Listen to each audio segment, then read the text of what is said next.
तो आप अपने आइडियाज को एक्सप्लेन कर पाए। सेकंड, आप किसी एडवांस स्ट्रक्चर अपनी मदर टंग की हिंदी स्ट्रक्चर के बेसिस पर इंग्लिश को बना सकते हैं और बोल सकते हैं। तो आज हम यहाँ पर डिस्कस करेंगे कि कितने दो मेथड में से कौन सा मेथड बेटर रहेगा, और आज हम यहाँ पर डिस्कस करने वाले स्टोरी, यानी कि आज आप स्टोरी के जरिए सीखेंगे इंग्लिश को, और you will try to improve your vocabulary with the help of the story, and after that at the end of the story you will feel you are able to speak English fluently without translation, without advanced structures. Okay, चलिए start करते हैं। तो यहां पर आपके पास story है, आज हम यहां पर डिस्कस कर रहे हैं स्टोरी। तो देखिएगा कंसेप्ट क्या कह रहा है। स्टोरी कह रही है a man narrates his dash. आपको बताना है यहाँ पे वर्ड यूज किया मैंने, एक आदमी डैश करता है, नरेट्स करता है। तो नरेट्स मींस क्या होगा, एक्सप्लेन करता है। तो आप उसको इंग्लिश टू इंग्लिश ही सीखने की कोशिश करें और हिंदी को एक बार सुने और दिमाग से निकाल दीजिए। तो नरेट का मीनिंग है एक्सप्लेन करना, बताना। तो आप इसको टेल भी बोल सकते हो। तो एक आदमी सुनाता है, एक आदमी बताता है क्या, his dash with the ghost to his friends. यानी कि एक आदमी अपने दोस्तों से, एक दोस्त अपने दोस्तों से एक भूत से डैश की कहानी सुनाता है। तो आपको पहले ये बताना है इस डैश में आप क्या यूज करने वाले हैं। यानी एक आदमी सुनाता है, किसके बारे में सुनाता है, भूत के बारे में, और किसको सुनाता है, अपने फ्रेंड्स को। तो क्या सुनाता है वो, तो आप यहां पर यूज करेंगे एक वर्ड, हिज एनकाउंटर।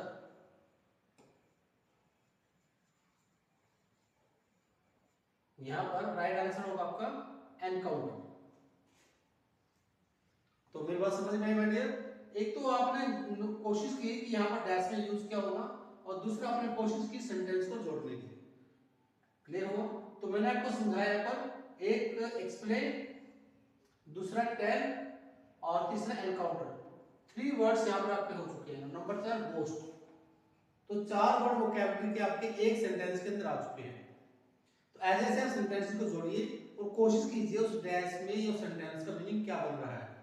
ऐसे स्टोरी को बोलिए और आपको फील होगा कि आप इजीली सेंटेंस बना पा रहे हैं।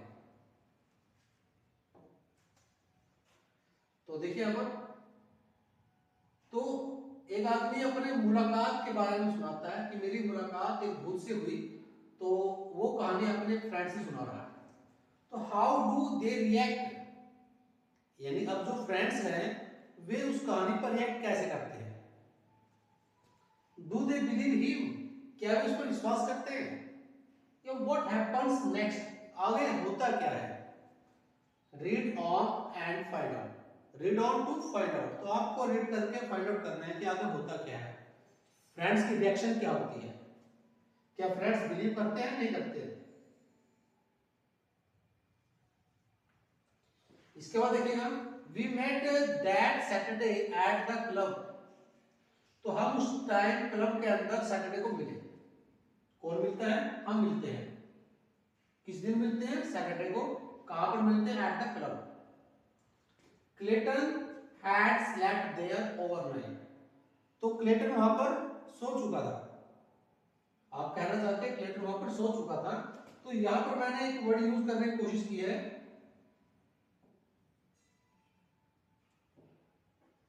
मैंने एक वर्ड यूज किया यहां पर ओवरनाइट, ताकि आपको इन वर्ड्स को लाइफ में यूज करने का तरीका समझ में आए कि यूज कैसे किया जाएगा। तो ओवरनाइट का मीनिंग समझ में आपको आता ही है। ओवरनाइट का मीनिंग क्या होगा, ये एक एज एन एडजेक्टिव और एज एन एडवर्ब यूज होगा। मैंने यहां पर एक ब्लैक पेन से, ब्लैक इंक से यूज किया स्टोरी, और जहां पर मैं अदर पेन यूज कर रहा हूं तो इट मींस ये वोकैबुलरी है, ये वो सेंटेंस है जिसको आप लाइफ में यूज कर सकते हैं। तो ओवरनाइट का मीनिंग क्या होता है, फॉर वन नाइट। एक सेंस ये होती है ओवरनाइट का, और दूसरी सेंस क्या होती है, an overnight overnight means very suddenly. जब आप बोलते हैं कि रातों रात कुछ सफर हो गया, रातों रात कुछ ऐसा हो गया, तो ओवरनाइट का वहां पर सेंस क्या होता है? अचानक से। तो आप वहां पर कहने वाले सडनली। ओके, तो उसी को एकाएक या रातों रात या बहुत शीघ्र ही कहा जाएगा। For the example, she became a star overnight. कोई लड़की है वो स्टार बन गई ओवरनाइट, रातों रात, यानी कि वह अचानक से स्टार बन गई। तो आप क्या कहने वाले हैं कि कोई लड़की अचानक से स्टार बन गई, तो इट मींस उस ओवरनाइट के प्लेस पर आप यूज कर सकते हैं वहां पर सडनली भी, क्योंकि मैंने आपको इससे पहले बताया कि दोनों में डिफरेंस है और दोनों में सिमिलरिटी है। ओके, तो ओवरनाइट मींस सडनली, कि कोई पर्सन अचानक से स्टार बन गया। नेक्स्ट स्टोरी में देखते हैं। Clayton said, do you know I was alone here last night. तो आपने नोटिस किया यहां पर मैंने कोमा इन्वर्टेड कोमा यूज नहीं किया क्योंकि इसमें टाइम कंज्यूमिंग था, तो मैं आपको साथ में एक्सप्लेन कर पा रहा हूं। यहां पर कोमा इन्वर्टेड कोमा का यूज किया गया है। क्लेटन कहता है कि डू यू नो, क्या तुम जानते हो, I was alone here last night, कि पिछली रात, कल रात मैं बिल्कुल अकेला था। I was alone. तो जब भी आपको ऐसा कुछ बोलना है पेरेंट्स को कि पापा मैं कल रात अकेला था, तो आप कहेंगे I was alone last night.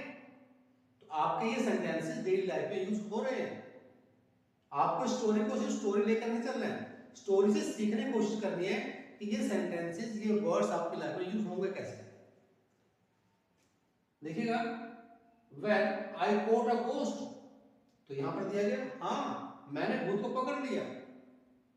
जो फ्रेंड को कहानी सुना रहा है क्लेटन, तो क्लेटन ने कहा कि मैंने भूत को पकड़ लिया। Cot a ghost dash you, तो जो फ्रेंड्स हैं वो चिल्लाते हैं और भूत को पकड़ लिया, ऐसा कैसे हो सकता है? तो यहां पर आपको बताने क्या ग्रामेटिकली क्या यूज किया गया है। According to this story, caught a ghost यानी फ्रेंड चिल्लाते हैं और भूत को पकड़ लिया, ये पॉसिबल कैसे है?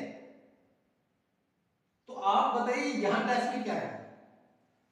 चलिए मैं आपको थोड़ी हेल्प करता हूं। यहां पर देखिएगा, यहां पर गिवन है सेकंड फॉर्म, और सेकंड फॉर्म का जब आप इंटरोगेटिव बनाते हैं, इंटरोगेटिव समझते हो आप?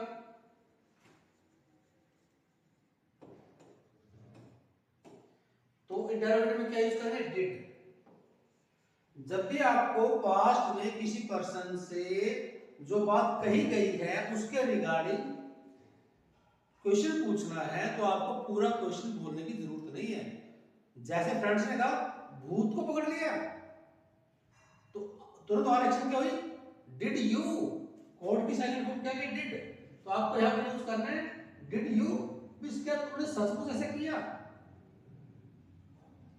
तो मैंने आपको क्या कहा अभी, पास्ट में आपने कोई बात कही है उसके रिगार्डिंग कोई क्वेश्चन बनाना चाहते हैं, तो आप क्या बनाएंगे? Did you. सिंपली ऐसे बोला जाएगा। जैसे मैंने कहा I have take a cup of tea, I have या फिर I take, I take a cup of tea. तो आप पूछेंगे सर आप चाय पीते हैं, तो इसको कैसे पूछा जाएगा? आप कैसे शॉर्टकट में पूछेंगे? आप पूछेंगे sir do you, sir do you. आपको ये कहने की जरूरत नहीं है डू यू टेक टी या डू यू हैव टी या do you take a cup of tea या do you have a cup of tea, ये बोलने की जरूरत नहीं है।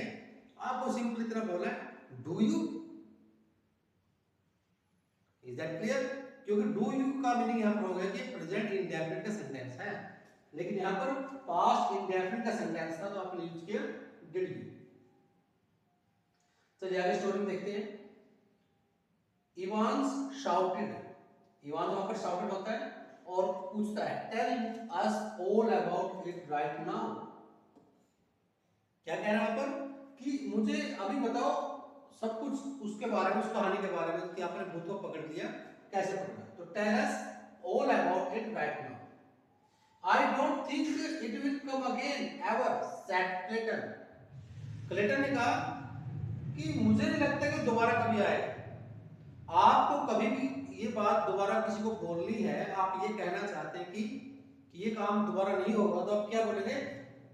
It will come again ever. I don't think it will come again ever. I don't think it will come again over या ever. Clear? तो ये किसने कहा? प्लेटन ने कहा। चलिए आगे देखिए स्टोरी को।